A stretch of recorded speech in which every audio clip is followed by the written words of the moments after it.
Dans le cadre de la journée des moulins, le moulin des Fontaines était ouvert au public le dimanche 15 juin 2013. Ici, ça s'appelle le moulin des Fontaines. Ce nom, il vient en fait d'un lieu-dit qui est en haut de la rue, qui s'appelle les Fontaines. Alors le moulin est fonctionné avec une roue par-dessus, une roue à godet, on appelle ça aussi.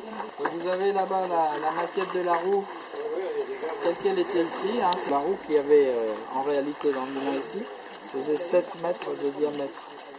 C'est quand même assez important. La roue, elle était implantée dans la fosse qui est derrière la grille, ici, là, le long du bâtiment. Le bas, ça va du XIIIe au XIVe siècle.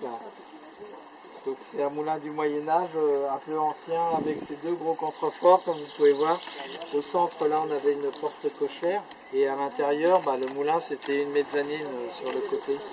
Et là, vous voyez, perpendiculaire au mur, un gros axe en bois, un arbre, c'est l'arbre moteur. Il traverse le mur.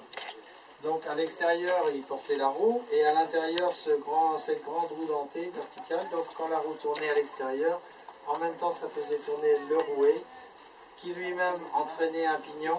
Alors pour mettre le grain entre les meules, on a donc ce dispositif. Le meunier verse le grain dans la trémie qui est là. Depuis la trémie, le grain il coule dans une sorte de gouttière en bois là qu'on appelle l'auger. Et il est dirigé vers le centre. Il va tomber au milieu, donc au centre des meules, de la meule qui tourne, qui s'appelle la meule courante. Celle d'en dessous, elle est encastrée dans le plancher, elle est fixe, elle s'appelle la meule dormante. Et la mouture, ça se passe entre les deux.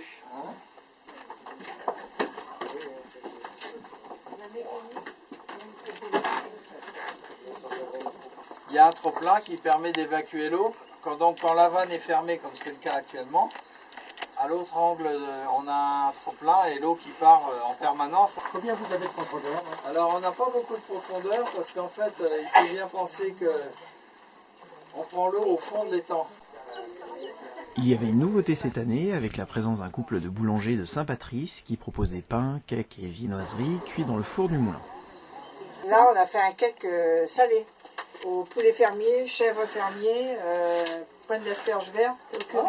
Oh là là, on fait une grande randonnée et on va au restaurant. On va faire une part. Si vous aussi vous voulez découvrir le moulin des Fontaines, rendez-vous en septembre 2013 à l'occasion des Journées du patrimoine où le moulin sera ouvert au public.